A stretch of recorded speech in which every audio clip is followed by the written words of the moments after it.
You have stumbled upon or perhaps intentionally ended up here at my podcast, Actual Leigh. No matter the path that led you here, I hope that you will hang out and join me for a truly enjoyable conversation. Let's get started. Hey everybody, welcome to Actual Leigh. This time it's just me. I wanted to say Happy New Year. Wanted to kind of do some rambling stuff like I used to do more regularly. And yeah, I hope that, everyone that hears this or watches this is doing all right. And I really hope the best for, the next collection of days that fits under the label 2025. Um, Last year was rough for pretty much everybody I know, and I really want things to be better for everybody, including myself. Um, just a sort of recap of last year. I had to move again, and now I'm in a place that isn't comfortable at all. Like it's very stressful environment. The neighbors are not great. And there was a leak like almost 2 months ago now in my bedroom, and it still hasn't been fixed. I just think it's so I'm in the front room. It's been really hard for me to do stuff because I don't have, my schedule when I'm in the front room is completely dominated and dictated by the schedule of the other person here. And his schedule is awkward. So it's been, like my sleep is really broken and it's been hard. And because of the stuff going on in my body over the last year, I have just not felt well. Like I haven't felt like I just haven't felt like a person in a really long time. Last year in November, sorry, I guess now the year before last, 2023, in November, I had this big flare and everything got really, really bad. And it ended up being like layers of issues. So I ended up with subacute thyroiditis. And it took quite a while for that to normalize. So I was in hyperthyroidism for almost 6 months. And that was, I have, yeah, that was hard. I didn't sleep. I just kind of shook. I was too weak to like it was hard to breathe. I was so weak. I just felt crazy. The hormones just impact everything. And then my gallbladder was going crazy at the same time. And I was having all these symptoms that I just could not like make sense of for the doctors. And they're just kind of like, and I think it's that I'm feeling stuff that maybe other people either don't feel because the tests that I've had done on my nerves have shown that my nerves are hypersensitive, or I'm perceiving it differently or something. So I think, I don't know for sure, but I think like what I was experiencing was basically like a referred nerve sensation coming from my gallbladder, which my gallbladder's been contracting and spasming kind of like constantly. So I am having surgery on January 8th, which is in 7 days because it's first right now. And to remove my gallbladder. And then we'll see how things shake out, because like I basically spent the lot, because I got this test done that showed my gallbladder was not functioning correctly. And it was the first test that I've had done in a decade that showed any kind of abnormality, like just straight up, yeah, something is wrong. Like I've spent the last decade just being like, what's wrong with me? What's wrong with me? And all my tests are normal. And there are things that medication has helped. So that's made it like, okay, the tests were normal, but the medication helps. So that's probably part of what's going on. But like my GI stuff, nothing has touched it. And so now it's like, okay, well, is it my gallbladder? But my doctors are like, no, it can't be that. People don't need surgery for that. But so it caused my brain to like spin. And I've spent like the better part of the last year, basically when I'm asleep, I have the physical sensations that are happening as a result of my gallbladder happen the most and are the most easy to perceive when I'm sleeping. So it impacts my dream thoughts or my sleep thoughts. And I end up having these sort of like circular arguments where it's like I just don't, it's like I don't know what to think, I don't know what to feel. And that's been like a whole process where the first surgeon I talked to blew me off and said some like ignorant bullshit. And then my GI was kind of like not helping. And I was like, look, you guys aren't helping me. I've come to expect more from you guys. I need you to help me and I don't know what to do. And he was like, okay, well, how about we take your case to this group that I meet with on a semi-regular basis or like other specialists and we just kind of see what they think. And one of those surgeons was willing to take on my case. But she had like all these tests she wanted me to do. So I um I did all of those tests, which the test just ruled out other things that could be causing my symptoms. All of them are normal. I don't have acid reflux. I don't, I just it was all normal.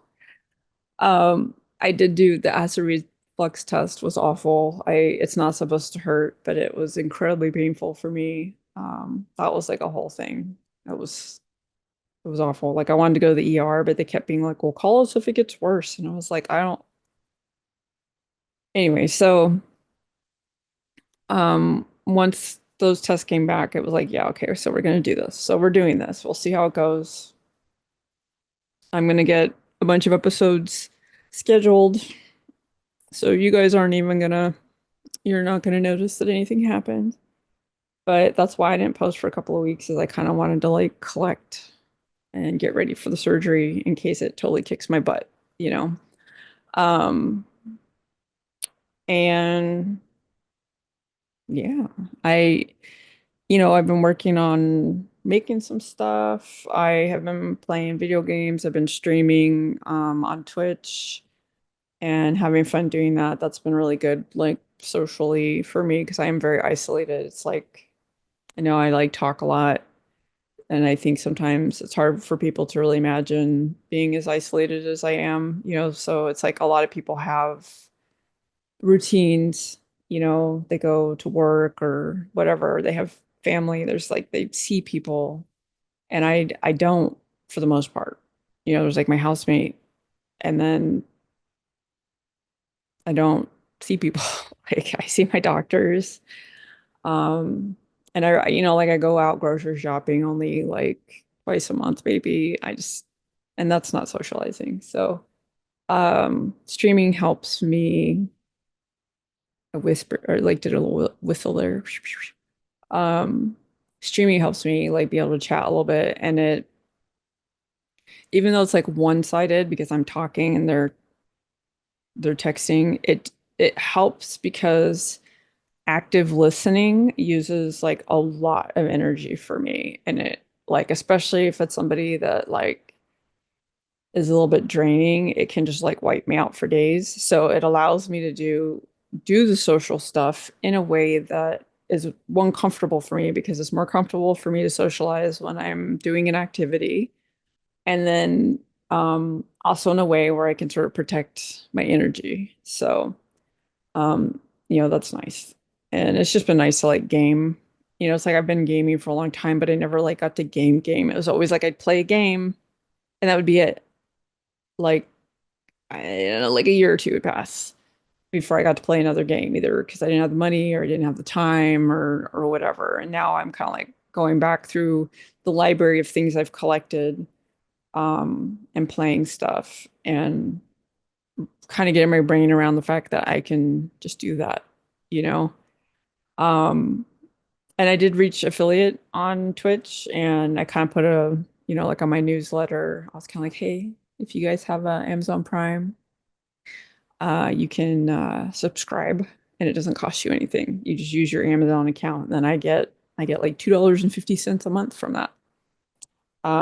So it's like I don't think like my streaming is worth paying to watch, but if people want to, or if they have their Amazon Prime stuff and they want to use that, that's awesome.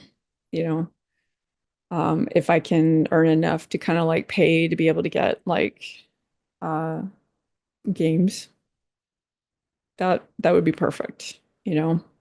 Because right now, in order for me to get games that are like relatively new, I need people to help me pay for it. It's, there's just I don't have a budget for that.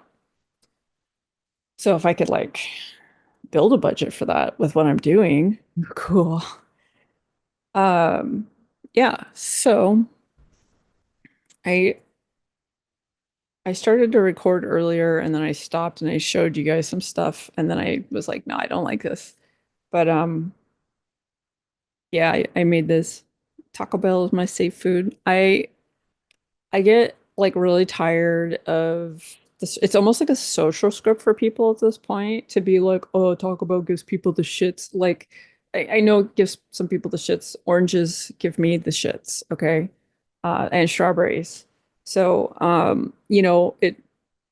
it's not a universal truth, but people talk about it like it's a universal truth, and that bothers me. It's like it's inaccurate. And I know it's supposed to be a joke, but people go too far with it where it's like too much and it's like I don't know. But anyway, so I just I made this because Taco Bell is actually one of the places I can eat at and I'm fine after. Um and even when I was on a liquid diet, I could occasionally have Taco Bell and I was fine with it. So um Taco Bell is my safe food. I don't eat a lot of, the bad things at Taco Bell. I eat like bean burritos, stuff like that. But um, it's just because I'm picky. But yeah. So, and then I designed this. This is for the podcast, obviously. It's this little talking bubble with my logo in there. And I don't know, this is a magnet. I'll probably make some stickers at some point. Um, and I don't expect anybody to buy these, but maybe I'll give them to my guests or something. And then I made these. It says, "May your coffee kick in before reality does," and I'm really happy with this design. Um, I think it came out really well, and yeah. So I added some of that to my shop, so it's there. And I need to migrate things to my website.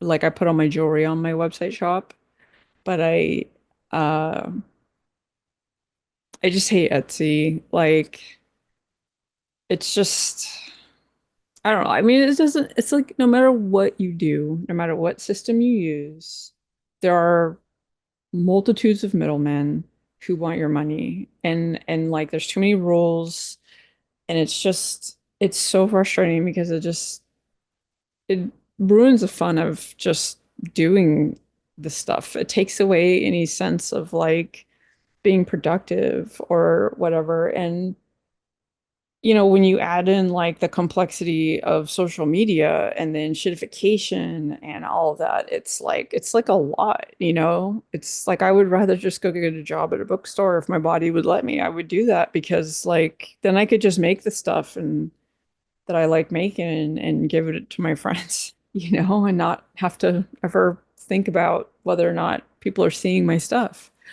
Um, it's like I want to sell the things I make because I like making them and I want people to be happy and people are happy when they buy things that they want. So I want to do that. It's fun. I love it when I get orders and I get orders ready for people and I ship them out. It feels good. But all that middle stuff, it's the same issue I have with posting stuff that just it's such a slog that it's just stressful to deal with. And I gotta figure out how to change my relationship with that stuff so that it doesn't feel quite like that. Um and hopefully in the next year that will be one of the things that I succeed in doing. I really want to find a way to get access to my ADHD meds again. I think that like that will do a lot for my health and my productivity. And I just haven't quite how to get them because I tried to go back through Stanford to do that, and the program that I was working with that dropped me, they only help people get the diagnosis and get established on the meds. And the problem is a shortage hit before we had the conversation of now you need to be handed off to your primary doctor. He just expected me to magically know that this is what was going to happen. And I had absolutely no idea. I couldn't get my meds, and my primary was just like, "No, you haven't been on your meds. I'm not comfortable taking this over." And they won't work with me. And so I've been kind of dropped in this crack. And in order to get, set up with anybody else, I have to pay a lot of money that I don't have. And the whole reason of going through Stanford is that I get financial assistance. So I haven't quite figured that out. But it's going to be like a priority after I recoup from the surgery. I just that was like the best I had felt when I was on those meds. It was it took about 6 months of being on the meds, but it's like it made me feel like I was actually getting healthier. And there have been some conversations in the mast cell community around the roles of like dopamine and stuff. And it doesn't seem like there's a lot of studies or focus on that.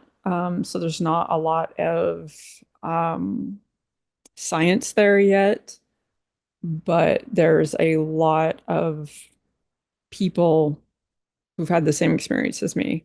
So it'll be interesting to see as time progresses and now that mast cell is becoming so much more of a focal thing, for these health issues. And it's being acknowledged as being a real thing more. And, there's chances are there'll be more money put into it at some point, and maybe that connection will be found. I had some questions that were sent to me by RJ, who was a guest here recently, and I was planning on answering those. I just want to say I feel really out of practice. Like when I was recording by myself all the time, I just did it all, and it was like I could just make lots of lots of content, and I feel so out of practice. And then also like when I first started the first year, I was on my ADHD meds, and I still struggled with focusing, but it was a lot easier. And I'm struggling. I'm using a lot of energy to stay focused. It's yeah. Also, like I'm very sleep deprived, which I doubt helps. But anyway, I know there was something else I was going to talk about, but I can't remember. So I'm gonna pull up these questions here, and I got them ready. Apparently, I closed the app that I was looking for. I know I could have paused it instead of doing this, but I've decided to you just gonna sit here and listen to me, because I'm super professional. All right, so questions that RJ sent me, and it probably is gonna take me a little bit to think of some of my answers and stuff. What was your strangest medical experience? And or I've been thinking about this, and I don't know that like I guess I'm not really sure what she means by medical experience. If she means like at the hands of a doctor or what happened in my body or so like I'm not quite sure how to answer that. Um, but something that might seem strange to other people that I thought was pretty cool is when I had my son right after he was born. We were still in the hospital and he had hiccups just like nonstop. My doctor at the time, my primary, she came in to see us, and she was an osteopath, which that's like if you're looking at doctors, they're like DOs rather than MDs. And she did cranial sacral therapy type stuff to to my son. So his head looked like a cesarean baby, like made his head nice and round. And then she like did some adjustment stuff with his diaphragm, so which helped the hiccups quite a bit because it just happens from them being so like compressed in the body. And that was really cool. And and it was the nurses were kind of surprised because they came in and his head wasn't the same shape anymore. So, and it's not like chiropractor adjustments. It's not violent. It was actually explained to me, and I have absolutely no basis to know if this is true or not, but it was explained to me around that time that the practice of chiropractic started from a guy who basically didn't finish medical school. He didn't finish the osteopath training because osteopaths go to medical school and then they do additional training. But I don't I don't know if that was like shit talking or whatever. I just know that like when I get adjusted by osteopaths, it's gentle and balanced, and they pay attention to how your body works, and they adjust based on that. So, and then they teach you exercises to help kind of hold things in place, and it's sort of whole body, mindset. Um, And for the most part, most of the chiropractors I've worked with haven't been that way. They've just been more concerned with making sure you come in 3 times a week so they can get that cheddar. Um, I did have a chiropractor at one point that he was really good, and he didn't do like gentle stuff, but he was taking classes to learn how to do that, and he did use the activator, which is more gentle because the more violent ones can actually like stretch the little ligaments and stuff and can actually make things loosen up so they're more likely to come out. So um so he was pretty good, but then he went the like anti-vax route and started calling himself a medical doctor. And I, sort of removed myself from those circles after that because he's not a medical doctor. And I can't handle science denying. I I can't. It's immoral to me. It is an issue of morality to make decisions that have massive repercussions for everybody, Like, yeah, sometimes vaccines have side effects, but when you compare the side effects to, say, the polio vaccine to the side effects of polio, it just I don't yeah, I don't understand how people can ignore history and ignore the facts for like emotional reasoning because their fears are telling them what they think are facts. It's I don't understand that. My brain doesn't work that way. Like my emotions are my emotions, but facts are facts, and I don't always like facts. They don't always make me emotionally comfortable, but they're still the facts, and eventually I adapt to them. Um, anyway, that's not even on topic, but yeah. So, um, that was a pretty cool experience, and just in general, like her treating me, and she did some pretty cool stuff. She did something called prolotherapy, for my back, where I have like loose ligaments or torn ligaments or whatever, and it helped keep the ligaments in my lower back kind of where they're supposed to be, so that my hips didn't move out because my hips were like super, super out. Um, and that was pretty cool. And that's actually practiced in other parts of the world more. Like if you tear a ligament, um, you can get that injection. It can help it when the ligament's freshly injured. It can help it kind of like regrow a little bit. Um, but you don't really do that here. It's hard to find specialists that do it. So it was cool to have a doctor that was knowledgeable in that. So one of the other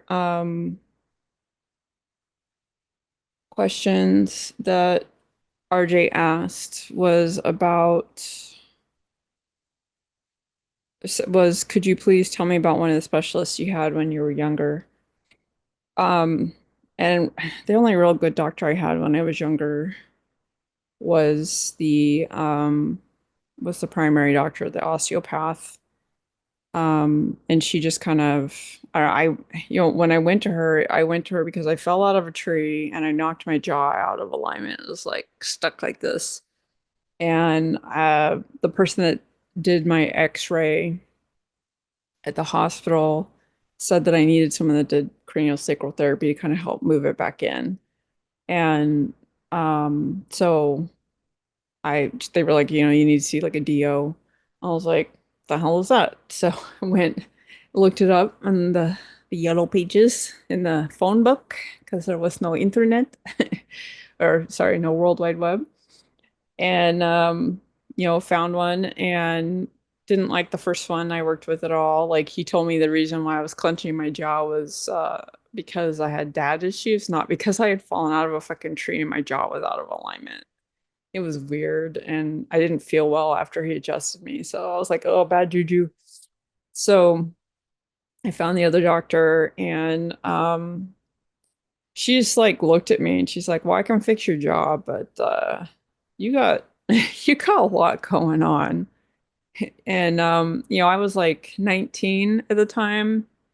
And at that point, I was in so much pain all the time. I used to have panic attacks because I was afraid of getting older because everyone kept talking about how much it hurts to age, and it was like terrifying to me, the idea. I just wanted to die. I was like, I literally could not imagine living past like age 23. I it just so she like I had sciatica on my right side. It was so bad. And then part of my leg was numb. And then my hips were out, my back hurt. It was hard. And it had just been like that for a long time. And she helped me. She made it so that I had very little pain and was able to do stuff and got to the point that it was stabilized pretty well. And I wish I could have kept her as a doctor, but she stopped taking insurance. And then eventually I moved and then she moved and Um, yeah, and she also was like, she also taught me to expect my doctors to listen to me because she was like, if I called and said I was in pain, she would see me that day. She was a really good doctor. And I didn't really have a lot of relationships with doctors before that because I was, pretty young. I did have a cardiologist who I saw for my arrhythmia, and he was pretty funny. He was like, "Yeah, you need to smoke weed and relax." And that was like before it was legal or whatever. But I don't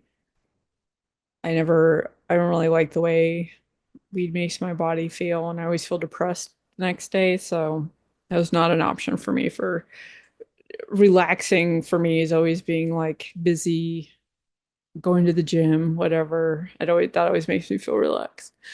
But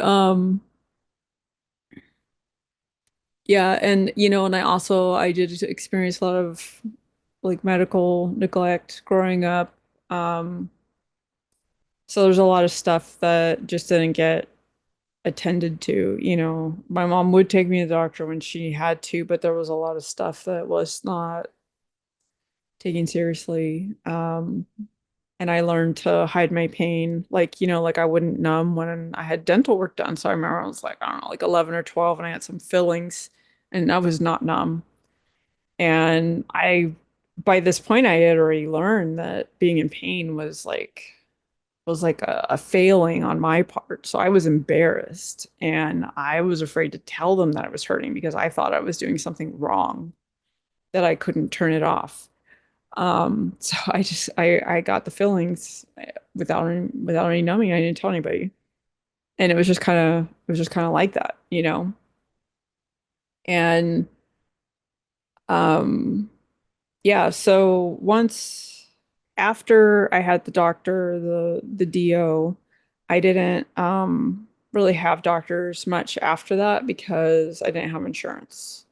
and I couldn't get insurance because I had pre-existing stuff. And at that point, the laws weren't in place. So it wasn't until the laws changed and then I had jobs that provide insurance that I got insurance. And then it was like I didn't I didn't take the things I was experiencing very seriously. I just figured I could like ignore them. And so I just bulldozed them, right? So it wasn't until after I got hit by a car in 2003 and then I started having like nerve pain in my arms and stuff that I started trying to see doctors to get help. And at that point, that's when I started experiencing all of the like gaslighting and being told that it was in my head and stuff like that. Um, and it's kind of funny because like 2 years ago, I saw a neurosurgeon and I asked him about my arm pain, and he's like, "Oh yeah, the stuff that's wrong with your neck could totally be causing it." I'm like, "That's funny because it's pretty much every doctor I've talked to, like in the last 20 years, has told me the opposite." But yeah, so I didn't really start to lock in specialists and stuff until after my health got really bad in 2013, and even that was like, like I'm on my fifth primary doctor. And it was literally like a primary doctor a year, basically, because I've had the same primary doctor for about 5 years now. Um, and I'm on my fourth GI, same idea. My allergist, who I saw early on, he was actually the doctor that was really helpful. And he was like this cool old guy, like Doctor Who. And he was the one who was like concerned about my health because I was like struggling to breathe after I got this cold and I was like really fatigued. And before that, I was just not able to eat and I had like these weird symptoms. So it was like I got a secondary issue on top of my GI issues, the chronic fatigue syndrome, which was from a virus that I got from some douchebag coughing on the plane and refusing to cover his cough. Um, and he was like, he's the one that helps me get into Stanford to get the diagnosis of the chronic fatigue syndrome. And that's the only reason why I got disability. I never would have, if I had been able to get that diagnosis earlier, I could have gotten long-term disability for my job, but they had like I don't know, like a year or something. And then it was like, if you don't have a diagnosis, they just drop you. Um, so he was like good. And then, um,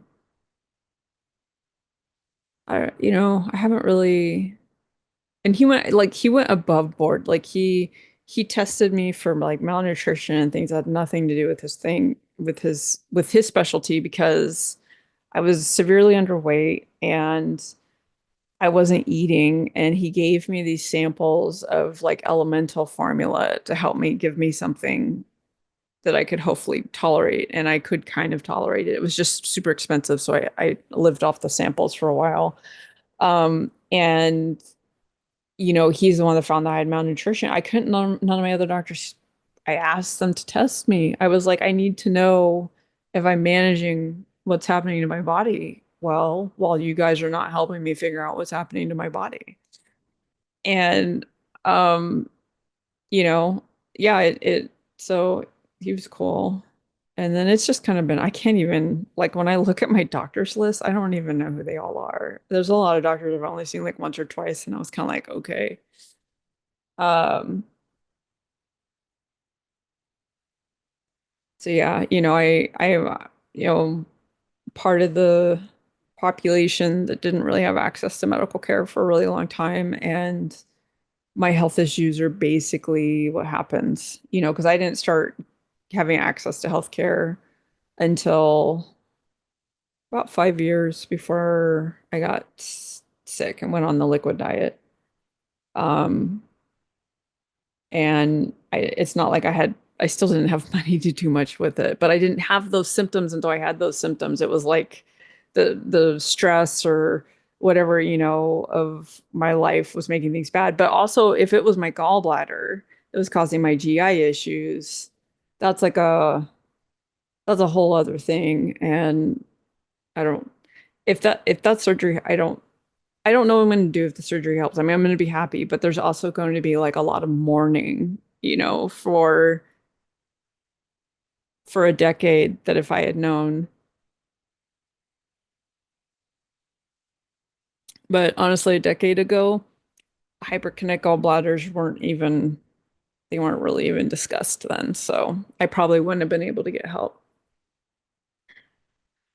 Um, so another question that RJ asked was, what was your best medical experience? And I would say probably that doctor I had when I was younger, because she helped me so much.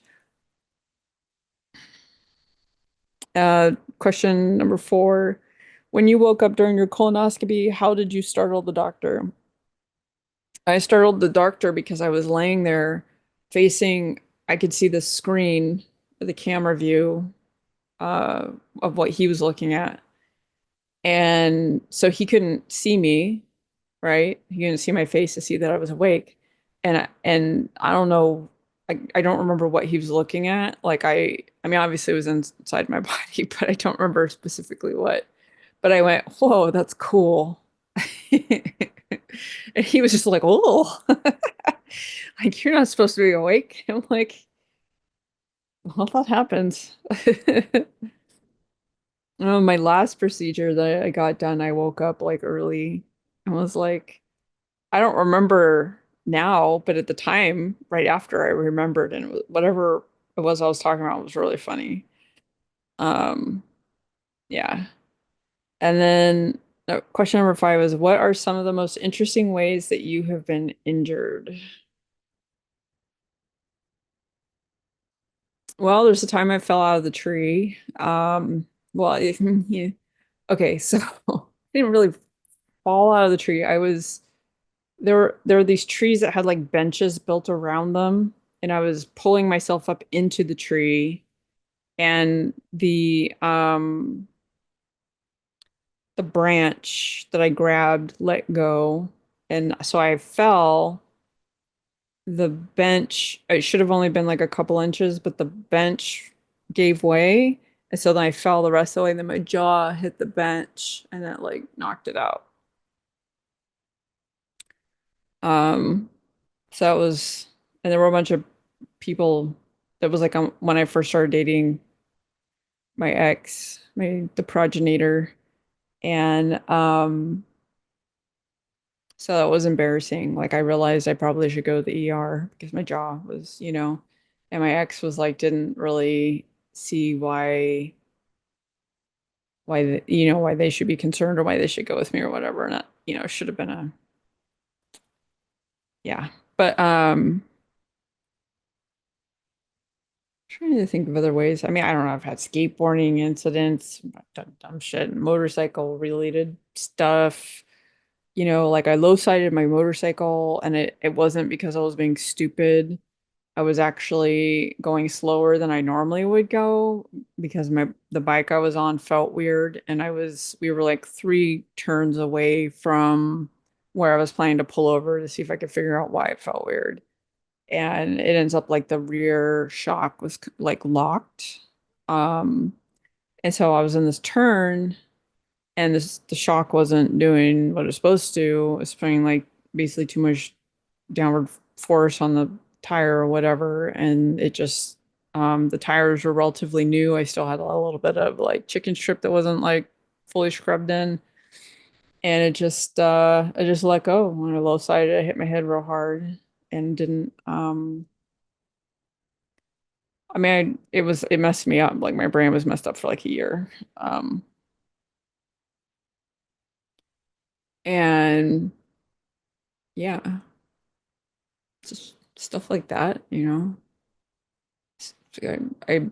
injured my rotator cuff being hit with a table. I don't know if that's interesting. It's kind of some people would probably say it's traumatic, but I don't know. I had to learn when I was younger not to talk about my past very much because apparently a lot of my life was traumatic, and so I was trauma dumping without knowing that it's apparently not safe to be me. Um, I think that's kind of it's a bit, yeah. Question number six is how did you find out that you have a high pain tolerance? I don't know. I mean, I knew I had a high pain tolerance. I have scars on my arms from putting cigarettes out in my arms to like show off my pain tolerance when I was like 13 or 14. So I think, I must have known from a pretty young age. I mean, I used to piss my parents off when they would hit me by going limp or laughing. I couldn't just take it, I always had to like talk back and stand up for myself. And I have this strong sense of like justice and morality and shit. And yeah, so I probably that's probably where I learned it. I mean, I don't know. My back hurt so much when I was 8 years old that I would sit in the backyard pulling weeds out in the garden and cry because my back hurt. So I have a relationship with pain. Question number seven. Is there anything you pack when you have to go to the hospital for an extended period of time? I have never gone to the hospital for an extended period of time. The longest I've ever stayed in the hospital was 2 days, and that was when I had a complication after a surgery and I lost a lot of blood. Um, and I didn't know that I was going to be staying in the hospital, so I didn't take anything besides my phone. I stayed overnight for a heart procedure, and I stayed overnight for after my hysterectomy. And I brought my headphones and my sleep buds. They're like the Bose, sleep ones that make noise. And my phone and my Kindle. Um, and when I went for the heart procedure, I also brought these little finger puppets so that I could do like puppet stuff while I was there because why not? But yeah, otherwise okay, I stayed in the hospital for a week when I was 12 when I broke my leg. Um, but obviously though I was airlifted there and there was no kids section. I was the only kid in the hospital. Um, and people brought me books because that was my thing back then were was reading. I like to read a lot. Um, yeah, so if I was gonna stay in the hospital, I would just bring some quiet things to keep me entertained. Um, there's usually like a power plug, but I always bring like a battery pack with me when I go anywhere for the most part. And um and something to cover my ears because you're always in a room with somebody else. And oh my God, after my history, I wanted to go home and get the hell away from the lady in the room with me. She was awful. Like it's like she knew that because she was older, she could get away with just being awful. And she would say one thing to me, and then when the nurses came in, she would like say the opposite because it was like she was trying to manipulate or something. And I just straight up told the nurses, she keeps saying blah, blah, blah. And she's driving me nuts. Like, so they finally moved her out. But um, yeah. So question number eight, what features about each motorcycle you've owned and ridden did you like? Um, so my first motorcycle was an SV, is a Suzuki V-twin. Um, liked I just liked that bike. It was fun. Um, and because it was carbureted, you could backfire it. It's so not good. It's not nice to do it, but it's really fun to do it. Especially in like a parking garage and you'd set off all the car alarms. Kaboom. And then the thing I disliked about it was the suspension was shit. Even when you change out the fork oil and stuff, it was not good. And I hit the sort of like the capacity with that suspension really quickly.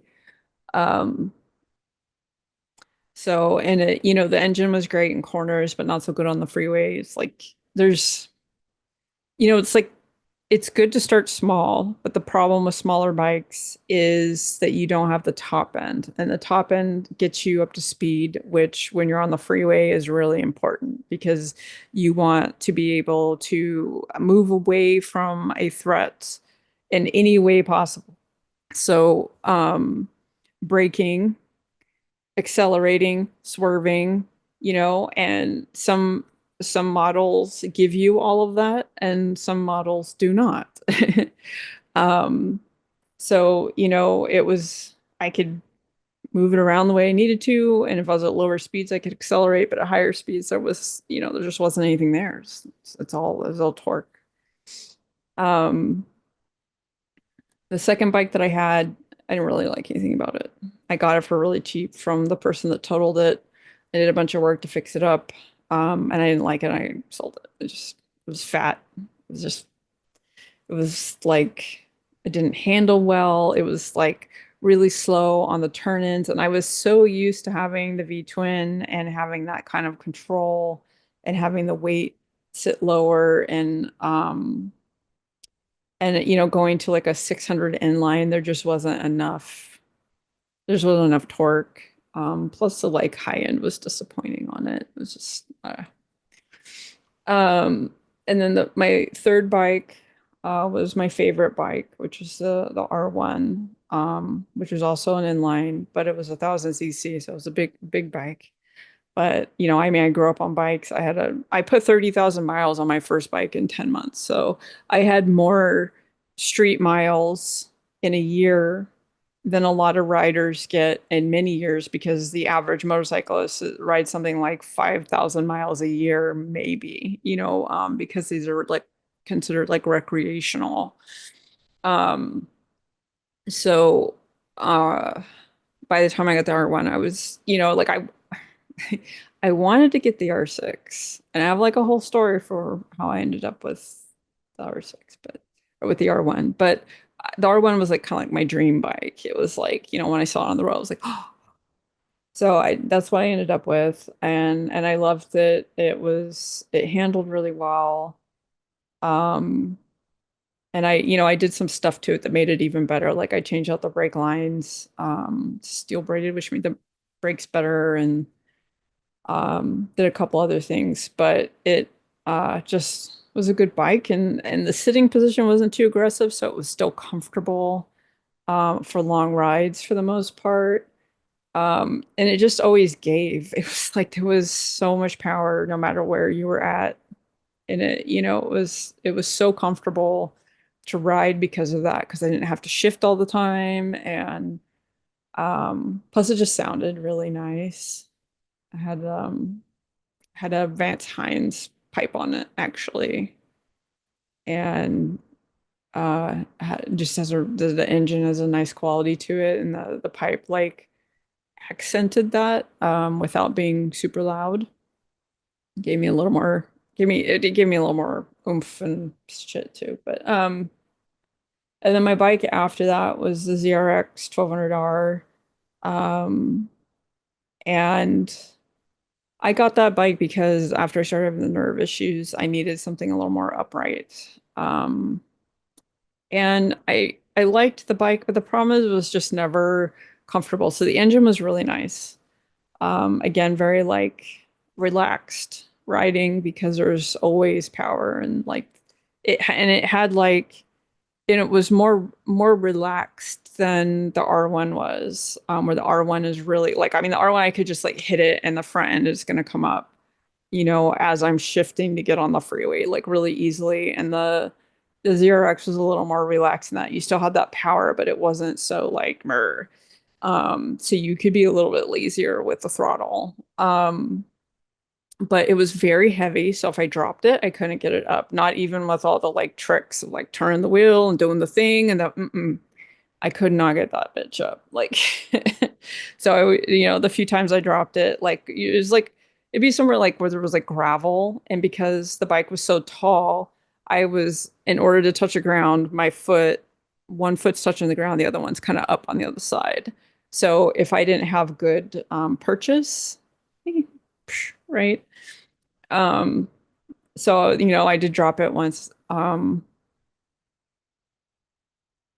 It was knocked over once, and then I dropped it once. And when it was knocked over, somebody had to pay for the damages because they bumped it into it.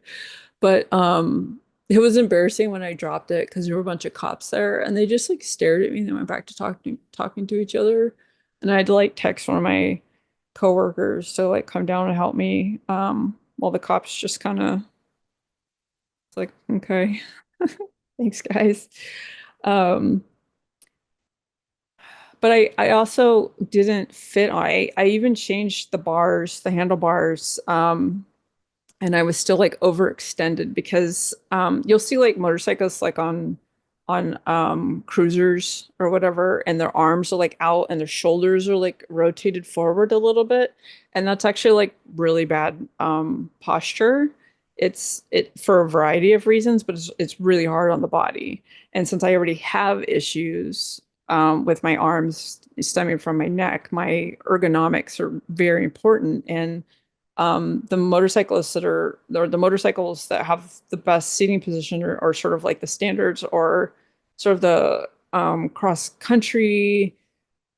There's like they have like new names for a lot of these now, but where your arms, your shoulders, your arms can be down and relaxed, and then you have your so it's kind of like when you're sitting at a desk or whatever, when you have correct ergonomics. And they should be relaxed. You shouldn't be in a position that's causing you to pull on or push on the bars. You should not be weighing the bars at all. Like they, you don't turn by pulling the bars. You turn by leaning your body, and then the front end counter steers, right?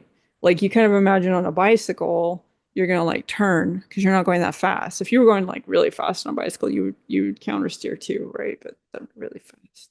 Um, but it's people kind of imagine riding a motorcycle as being like a bicycle, and it's not. It's different. You use your body very differently. And some of the bikes that are sort of associated with being comfortable for long rides are really not that great, like, and if you're sitting like straight up and down, all of the compression goes into your spine and stuff, and that can cause issues over time. So that motorcycle, part of why I got it was supposed to be comfortable and put me in this better position, but it was made for somebody that was like 6 feet tall. And so like I was just overextended. In order for me to have my arms and my torso kind of in the right position, I needed to be basically be sitting on the bottom 2 inches of the gas tank that sits against the seat. Um, and it was just I loved the bike, but it was also like it just didn't fit me right. I was sad when I sold it because that was after I got sick and I realized that I might not ever ride again. Um, but if I had my way, I would have gotten something different, like there were other bikes that I was really interested in. I just couldn't afford them, and I kind of went for a good, solid, reliable bike that I could afford to work on and get parts for and stuff that was in my price range. So yeah, I'm not used to talking so much. My throat's like, you need to drink more water. Okay, and this last question here. When you were a kid and you attempted to express your sensory issues to your parents, how did they react and respond? So I'm reasonably confident I stopped telling my parents how things made me feel at a relatively young age. I remember being 2 or 3 years old. We were walking down the street. We were near this muffler shop that is still there. Like, I don't know why I remember that we were near the muffler shop, except that, like, there's a symbol that they had, like this little popcorn looking guy. And that character thing would show up in like my daymares, my nightmares that I had when I had to stand in the corner. Um, but I remember like a really loud motorcycle went by and I like covered my ears and kind of like fell down and my mom got really irritated. She's like, "You hear motorcycles all the time. I don't know what your problem is." But it was like very startling and it was one of those bikes with like loud pipes and my parents' motorcycles were not like that. They had like Hondas and yeah, the one Honda was like modified and looked like a chopper and all this stuff, but like it was still Honda and they didn't do like the weird ego related shit of like having straight pipes. Why are you just fucking straight pipes are illegal anyway? Just, so I wasn't used to being around those kind of motorcycles. But it was just very loud and I still don't like when I'm out and about I still cover my ears like if there's sirens or a really loud motorcycle or a really loud car or whatever. I don't like it. I don't like it. I just, yeah. And then like food stuff, she'd get mad about that. So, but food stuff was harder because I like literally if I ate stuff I didn't like, I would throw up in my sleep. Um, which was a whole other thing. So, I just remember her getting mad at me for not wanting to eat stuff that she'd been like, well, you ate it before and now you don't like it because well, like she it was like she didn't trust that I didn't like stuff because I didn't like stuff. She was deciding that I was suddenly didn't like it, but there were things that I didn't like that it was like I just reached this point of like no return where I couldn't force myself to eat it anymore. Um, and sometimes those meals would continue to appear in front of me instead of something else until it went bad if I didn't eat it. So there wasn't a lot of space for my sensory stuff. And I remember just, like being in the car and they're listening to the music loud or they were smoking weed. And I was so uncomfortable,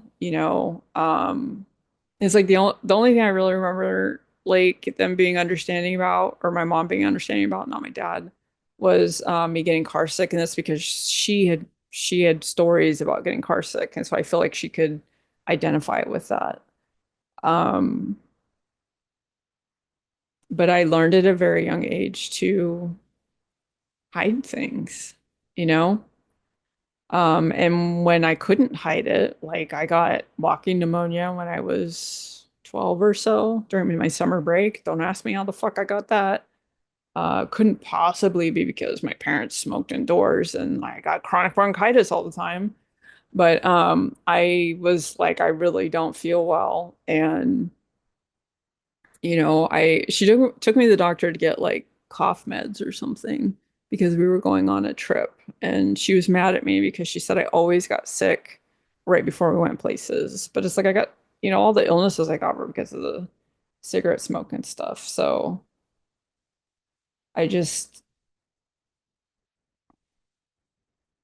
anyway, so yeah, when the walking pneumonia, I think I had it for quite a while before it actually got diagnosed because it was like we went on the camping trip. I was coughing a lot and it was very irritating to her. And it was like she kind of thought I was being dramatic because I was like I was so fatigued and I couldn't breathe. And so I didn't want to go around and collect sticks or whatever. She's like, go for walks. And then she sent me to my dad's after we got back, and then he sent me back home because I was coughing until I threw up. So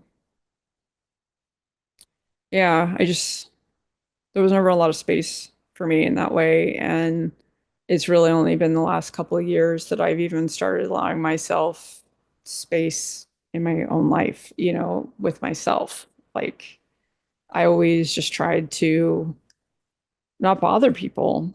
And every time something bothered me enough that I'd say something, I felt awful. And it would take me like forever to say anything. And I just feel like the worst person. And of course, like one of the fun side effects of being in relationships with men who are, not super healthy is that they're inconvenienced by me taking up that space too. So it just sort of perpetuated and reinforced. So it's kind of, I'm still learning about that part of myself. Um, and, my mom reads my Facebook, so I don't know how much of it she sees and how much of it she reads and goes, or if she finds it interesting or if she hears herself reflected in it because, she had to learn to not take up space too. And there's a reason why she was the way she was. And I have no idea, but A little longer than a few minutes later. okay, so I got interrupted. I don't remember what I was saying. Um, One of the disadvantages of being in the front room is, again, it's my schedule's impacted by other people, especially when they don't communicate with me that their schedule has changed. So, um, anyway, thank you to RJ for the questions. I always appreciate